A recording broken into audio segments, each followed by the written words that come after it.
తప్పు చేస్తూ ఉంటాం. అందరి జీవితాల్లో కూడా తెలిసి తెలియక తప్పులు అవుతూ ఉంటాయి. అందరి జీవితాల్లో తెలిసి తెలియక ఎన్నో చెడు అలవాట్లు అవుతూ ఉంటాయి, చెడు మాటలు వస్తూ ఉంటాయి. సో వాటి నుంచి ఏ విధంగా తప్పుకోవాలనే మా అందరం మేము ఒక 12 మంది వచ్చాము. ఒక మంచి మార్గంలో ఏ విధంగా వెళ్ళాలి అని చెప్పడానికి మాత్రమే ఇక్కడికి వచ్చాం. చూడండి, ఇంట్లో మన ఇందాక కూడా నేను మన లక్ష్మణ్ గురించి ఒక సాక్ష్యం ఉన్నాం. నిజంగా ఆ అబ్బాయి గురించి మీకు తెలుసు, మాకంటే ఎక్కువ మీకే తెలుసు. ముందు ఏ విధంగా ఉండేటాడు, తాగుడుకు కానీ దానికి దీనికి బానిసైపోయి ఈ రోజు. సో యాక్చువల్లీ మా జీవితం కూడా హైదరాబాద్ లో అదే విధంగా ఉంటాయి. ఎప్పుడైతే మేము రక్షకుని నమ్ముకున్నామో మా జీవితంలో ఆ చెడు కార్యాలన్నీ పక్కన పెట్టేసాం, ఆ చెడు తిరుగుళ్ళు పక్కన పెట్టేసాం, చెడు ఆలోచనలు మేము పక్కన పెట్టాం. సో మన యేసుక్రీస్తు ప్రభువు ఒక మంచిని పంచడానికే వచ్చాడు తప్ప మన దగ్గర నుంచి అది తీసుకోవడానికి కానీ మనది మార్చేయడానికి కానీ రాలేదు. మన ఆలోచనలు మార్చడానికి వచ్చాడు, మనలో ప్రేమని నింపడానికి వచ్చాడు. అది ఆలోచించండి. మనం అందరినీ ఏ విధంగా ప్రేమించాలి, మనం అందరినీ ఏ విధంగా ఆదుకోవాలి. ఇప్పుడు మేమున్నాం, మా కుటుంబాల్లో వదిలేసి మీ గురించి ఎన్నో దేవుడు మాకు ఇచ్చిన ధన్యతను బట్టి ఎన్నో తీసుకొచ్చాం. ఇది ముందు లేదు మాకు. ముందుంటప్పుడు ఎట్లా ఫ్యామిలీ తోటి కూర్చోవాలి, తినాలి, తాగాలి, ముందు పరిస్థితి ఆ విధంగా ఉంటుండే. కానీ తర్వాత మేము ఎప్పుడైతే రక్షకుని తెలుసుకున్నామో నిజంగా మనమే కాదు, అందరూ మన వాళ్ళే. వాళ్ళకు కూడా సహాయం చేయాలి. ఇది కూడా మా కుటుంబమే, మా తల్లిదండ్రులు, మా అన్నదమ్ములు, వీళ్ళందరూ మన వాళ్ళే. ఎలా ప్రేమించాలో మాకు మేము సొంతంగా నేర్చుకోలేదు, మా రక్షకుడు మాకు నేర్పించాడు. యేసుక్రీస్తు ప్రభువులు ఆ ప్రేమను మాకు నేర్పించారు. ప్రేమ దేవుని వల్ల దీన్ని తీసుకుంటున్న మనం కూడా ఒక్కసారి ఆలోచిద్దాం. నిజంగా అంత దూరం నుంచి అన్నయ్య వాళ్ళు వచ్చారు కదా, మన వంతుగా మనం ఏం చేయాలనేది మనం కూడా ఆలోచించాలి. ఇంత సమయాన్ని మేము ఒక 4 రోజులు ప్లాన్ చేసుకుని వచ్చాం, ఇంత డబ్బులు మేము ప్లాన్ చేసుకుని వచ్చాం. సో మీరు కూడా, దేవుడు మీ నుంచి ఏం కోరుకోవట్లేదు, మన హృదయాలను మార్చుకోమంటాడు, మన మనసులను మార్చుకోమంటాడు. మనము గుడ్డిగా వెళ్ళిపోవద్దు అంటున్నాడు. ఆలోచించండి, ఏ పని చేసినా సరే ఆలోచించాలి. మనం పిల్లలు ఏమైనా మనం రాంగ్ గా వెళ్తుంటే మనం చెప్తాం కదా, తినకూడని తింటుంటే మనం చెప్తాం కదా, అరే అది మంచిది కాదు ఆరోగ్యానికి, ఇది తాగొద్దు, ఇది మంచిది కాదని చెప్తాం కదా. సేమ్ అవే మాటలు ప్రేమ దేవుని వారి ద్వారా. చెడు వైపుకు వెళ్ళొద్దు, మంచి వైపుకు వెళ్ళండి. అదే చెడు సహవాసాలు వద్దు, మంచి సహవాసాలు చేయండి. ఇదే ఈ మాటలు చెప్పడానికి అంత దూరం నుంచి వచ్చాము. సో ఇక్కడున్న మీరు అందరూ కూడా ఒక మంచి ఆలోచనతో ఉండండి.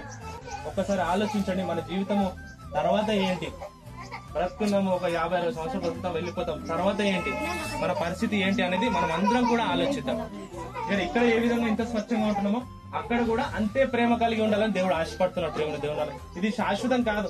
ఇక్కడ ఉన్నప్పుడే నాకు నాన్నగారు అవుతారు, నాకు తాతగారు అవుతారు, తర్వాత ఒకసారి అయిపోయిన తర్వాత తీసుకెళ్లిపోతాం, 4 రోజులు బాధపడతాం, మర్చిపోతాం.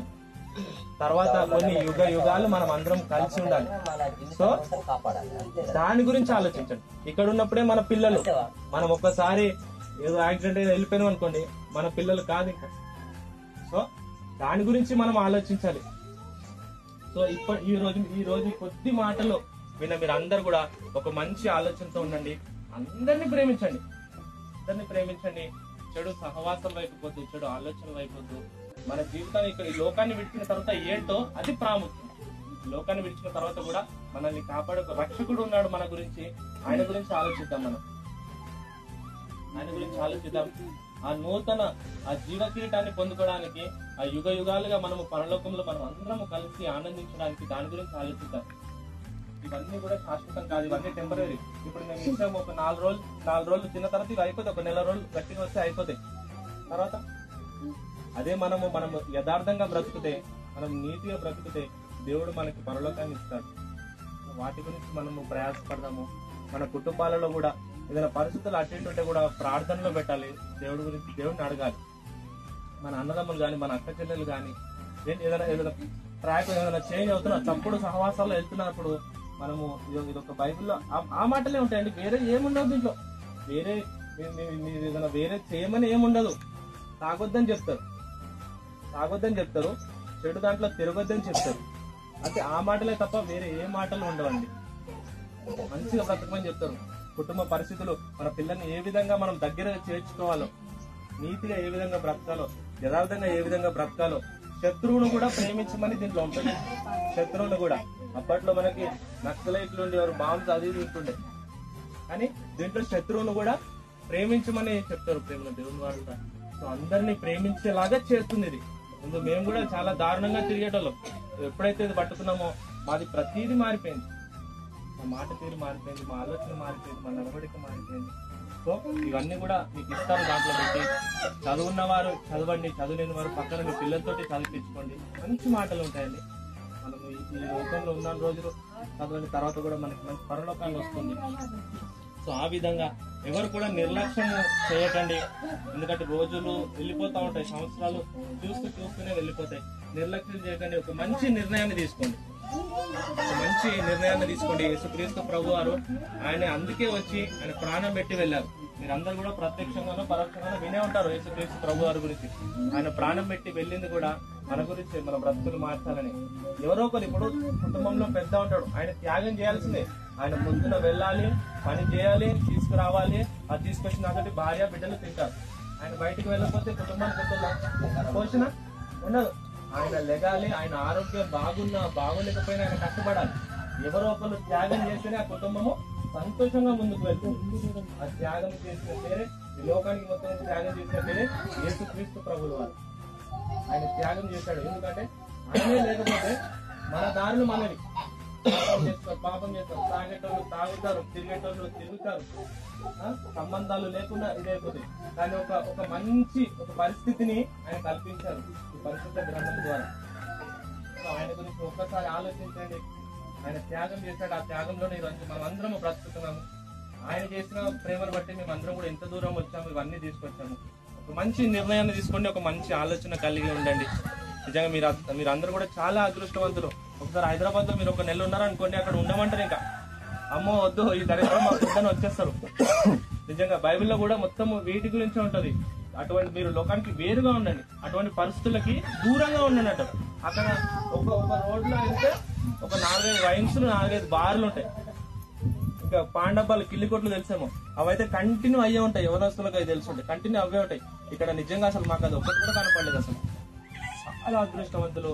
సో ఉన్న కొద్ది సమయము, ఎప్పుడు ఎవరు వెళ్ళిపోతారో తెలియదు, ఆవిరి వంటిది జీవితం. ఉన్న కొద్దిగా సమయంలో మంచి ఆలోచన తీసుకోండి. ఎవరో బిడ్డలు కూడా ఉన్నారు, మంచి ఆలోచన తీసుకోండి. మంచిగా బ్రతుకుదాము, అందరికి ఉపయోగపడేలా బ్రతుకుతాము. మన రామలింగం అనే అన్నయ్య కూడా ఉన్నారు. నిజంగా ఆయన ఎక్కడ ఉంటారు కానీ ఎన్నో మన ప్రాంతాలను ఆయన నడిపిస్తున్నారు.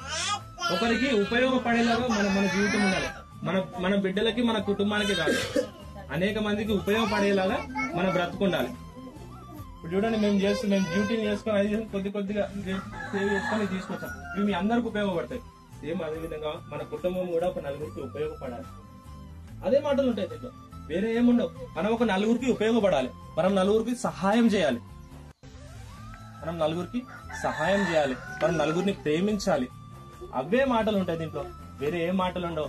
దయచేసి చదవండి, పాటించడానికి ప్రయత్నించండి. ఒక మంచి నిర్ణయం తీసుకొని ముందుకు వెళ్తారని నేను ఆశిస్తున్నాను. నిజంగా మీరందరూ కూడా చాలా అదృష్టవంతులు. ఒక చిన్న ప్రార్థన చేసి నేను ముగిస్తాను. దయచేసి ఇక్కడ ఉన్న అందరూ కూడా ఒక్క నిమిషం ఆలోచిద్దాము. నిజంగా ఇంత మంచి మాటలు మన వరకు తీసుకొచ్చాడంటే మనం అందరం కూడా ఆయన ఉన్నట్టుగా, ఇంత మంచి మాటలు కొన్ని వేల కిలోమీటర్లు దాటి ఇక్కడ వరకు వచ్చాయంటే మనం అందరం కూడా ఆయన దృష్టిలో ఉన్నాము. సో ఆలోచిద్దాం, ఒక్క నిమిషం ఆలోచిద్దాం ఆయన గురించి. ఈ లోకాన్ని విడిచిన తర్వాత జీవితం ఏంటని ఆలోచిద్దాం. ఒక్క నిమిషం ప్రార్థన చేస్తున్నాం. మహోన్నతుడా, మహాపరిశుద్ధుడా, గొప్ప దేవ, మీ యొక్క ఘనమైన అతి శ్రేష్టమైన నామానికి తండ్రి వేలాది వందనాలు, కృతజ్ఞతలు తండ్రి. దేవా, ఇక్కడ కూర్చున్న ప్రతి ఒక్క మీ బిడ్డను జ్ఞాపకం ఉంచుకోండి తండ్రి. చిన్న బిడ్డలు మొదలుకొని దేవా తండ్రి నాయన, పెద్దవారి వరకు ఉన్నారు తండ్రి. మీరందరి ఆరోగ్యంలో తండ్రి నాయన మీరు సహాయాన్ని దయచేయండి, మంచి ఆరోగ్యాన్ని దయచేయండి దేవా తండ్రి నాయన. తెలియక దేవా తండ్రి ఈ రోజు వరకు దేవా తండ్రి ఏమైనా తప్పులు చేస్తున్నట్లయితే నాయన క్షమించండి దేవా. ఈ రోజు తండ్రి మీరు దేవా సత్య వాక్యాన్ని దేవా తండ్రి మాకు అందజేశారని వీళ్ళందరూ భావిస్తున్నారు తండ్రి.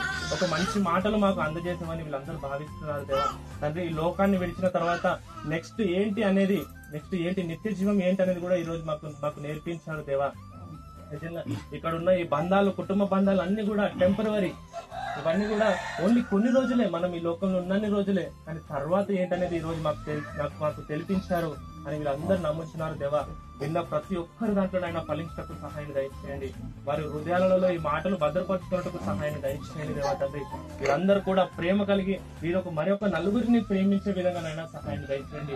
యేసుక్రీస్తు వారి త్యాగం మరొక నలుగురికి నాయన తెలియజేయటకు వీరందరినీ మరొకసారి జ్ఞాపకం ఉంచుకొని మంచి ఆరోగ్యాన్ని ఆయుష్ని వీరందరికీ దయచేయండి. యేసుక్రీస్తు ప్రభు నామములో ప్రార్థన మనం అడిగి పెట్టుకుంటున్నాం తండ్రి. ఓకేనండి. మరి